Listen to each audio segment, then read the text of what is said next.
നമസ്തേ. വേലുണ്ട് വിനയില്ലേ, മയിലുണ്ട് ഭയമില്ലേ, ഗുഹനുണ്ട് കുറവില്ലേ, സ്കന്ദനുണ്ട് കവലയില്ലേ. ഇതൊരു തമിഴ് പഴഞ്ചൊല്ലാണ് കേട്ടോ. അതായത് തൈപ്പൂയ വ്രതം. തൈപ്പൂയാണ് ഈ മാസം 11-ാം തീയതിയാണ്. എങ്ങനെ വ്രതം എടുക്കണം എന്നൊക്കെ കുറേ പേർക്ക് സംശയമുണ്ട്.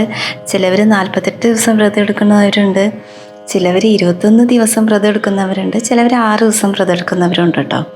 എങ്ങനെ വേണമെങ്കിലും വ്രതം എടുക്കാം. എല്ലാം മുരുകഭഗവാന്റെ അടുത്തേക്ക് തന്നെയല്ലേ എത്തുന്നത്. ഭഗവാന്റെ അനുഗ്രഹമല്ലേ. അപ്പോൾ ഇപ്രാവശ്യത്തെ തൈപ്പൂയം വരുന്നത് 11-ാം തീയതിയാണ്. 11/2/25. അപ്പം അതിൻ്റെ 6 ദിവസം മുന്നേ 6-ാം തീയതി തൊട്ടിട്ട് വ്രതം എടുത്തോളൂ കേട്ടോ എല്ലാവരും. എന്താണെന്ന് വെച്ച് കഴിഞ്ഞാൽ കലണ്ടറിൽ നോക്കിക്കഴിഞ്ഞാൽ കറക്റ്റായിട്ട് അറിയാൻ പറ്റും. ഞാൻ 48 ദിവസമായിട്ട് വ്രതം എടുക്കുന്നുണ്ട് കേട്ടോ. എല്ലാം മുരുകഭഗവാന്റെ അനുഗ്രഹമാണ്. പിന്നെ 6-ാം തീയതി തൊട്ടിട്ട് ഭഗവാന്റെ വ്രതം എടുക്കാം. 6-ാം തീയതി എന്താണെന്ന് വെച്ച് കഴിഞ്ഞാൽ ഭഗവാന്റെ അനുഗ്രഹം. അന്ന് കാർത്തികയാണ് കേട്ടോ വരുന്നത്. അപ്പോൾ കാർത്തിക അമ്മമാരാണല്ലോ ഭഗവാനെ വളർത്തി വലുതാക്കിയത്. അതന്നെ വലിയൊരു അനുഗ്രഹമല്ലേ കാർത്തികയായിട്ട് വരുന്ന ആദ്യത്തെ ദിവസം. അത് കഴിഞ്ഞിട്ട് 6-ാമത്തെ ദിവസം തൈപ്പൂയം. അതന്നെ വലിയൊരു അനുഗ്രഹമാണ് കേട്ടോ ഭഗവാന്റെ. അപ്പോൾ എല്ലാവരും വ്രതം എടുക്കണം കേട്ടോ. ഇനിയിപ്പോൾ വ്രതം എടുക്കാൻ പറ്റാത്തവർക്ക് രാവിലെ കുളിച്ച് ഭക്ഷണം കഴിക്കുക, മുരുക മുരുക എന്ന് വിളിച്ച് പ്രാർത്ഥിച്ചോളൂ. പിന്നെ നോൺ കഴിക്കണ്ട കേട്ടോ. ഈ 6 ദിവസം നോൺ കഴിക്കണ്ട കേട്ടോ. വ്രതം എടുക്കുന്നവർ വളരെ ശ്രദ്ധിക്കേണ്ട ഒരു കാര്യം, മനസ്സ്, ശരീരം, ശ്രദ്ധ. ശരീരം ശുദ്ധമായിരിക്കണം കേട്ടോ. മനസ്സ് വേണ്ടാത്ത ചിന്തകളിലൊന്നും പോകാൻ പാടില്ല. മറ്റുള്ളവരുടെ കാര്യങ്ങൾ ആലോചിക്കാൻ പാടില്ല, സംസാരിക്കാൻ പാടില്ല. ശ്രദ്ധ എന്ന് പറയുന്നത് ഈശ്വരൻ്റേത് മാത്രം. അതായത് എവിടെ നോക്കുമ്പോഴും നമുക്ക് ഭഗവാനെ കാണണം. നമ്മളെ ചിന്തയിലെന്നും എപ്പോഴും ഭഗവാൻ മാത്രമായിരിക്കണം. അപ്പോൾ അങ്ങനെ കേട്ടോ. അതപ്പോൾ വളരെ ശ്രദ്ധിക്കണം. പിന്നെ സ്ത്രീകൾക്ക് പീരീഡ്സ് ടൈം ആണെങ്കിൽ കുഴപ്പമില്ല, മുരുകഭഗവാനെ പ്രാർത്ഥിക്കാം. വീട്ടിലിരുന്ന് മുരുകഭഗവാനെ മനസ്സുകൊണ്ട് പൂജിക്കാം. എല്ലാം നന്നായി പ്രാർത്ഥിക്കാം. അതൊന്നും ഒരു കുഴപ്പമില്ല കേട്ടോ. ശരവണഭവ ചൊല്ലാം, ഒരു പ്രശ്നമില്ല. 6-ാം തീയതി തൊട്ടിട്ട് 11 വരെ എല്ലാവരും ശരവണഭവ എന്ന ഒരു മന്ത്രം, ഈ മന്ത്രം ഇത്ര പ്രാവശ്യം ചൊല്ലുമെന്ന് പറഞ്ഞിട്ട് ഒരു പ്രതിജ്ഞ പോലെ എടുക്കണം കേട്ടോ.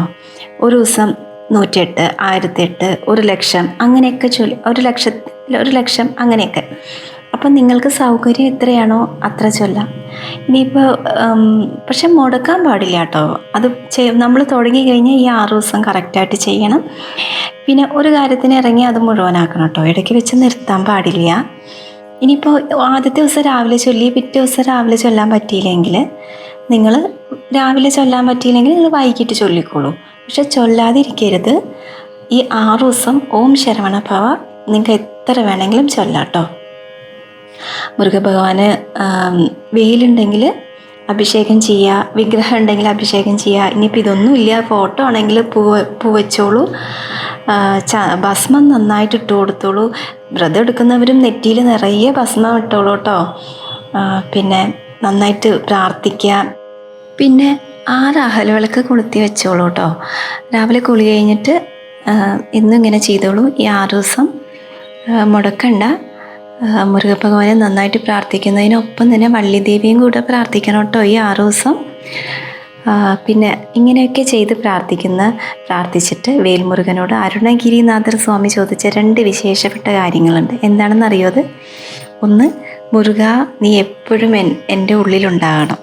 അതേപോലെ രണ്ടാമത്തേത്, നിൻ്റെ പാദദർശനം എനിക്ക് കിട്ടണം. ഇത് 2 ഉറപ്പായി ഭഗവാൻ കൊടുത്തിട്ടുണ്ട് കേട്ടോ അരുണഗിരിനാഥർ സ്വാമിക്ക്. അതേപോലെ നമ്മൾക്കും കിട്ടും. നമ്മൾക്കും ഈ അനുഗ്രഹം എല്ലാം ഭഗവാൻ തരും. അപ്പോൾ താൻ പാതി ദൈവം പാതി എന്നാണ്. നമ്മളുടെ പകുതി എല്ലാം ചെയ്താൽ മാത്രമേ ഭഗവാന്റെ പകുതി ഭഗവാൻ ചെയ്യുള്ളൂ. അല്ലാതെ ഒന്നും ചെയ്യാതെ ഭഗവാനെ അങ്ങനെ വേണം ഇങ്ങനെ വേണം പറഞ്ഞാലൊന്നും ഒന്നും കിട്ടില്ല കേട്ടോ. അപ്പോൾ എല്ലാവരും വ്രതം എടുക്കുക. മുരുകൻ്റെ അനുഗ്രഹം എല്ലാവർക്കും ഉണ്ടാവട്ടെ. ഹരഹരോ ഹരഹര.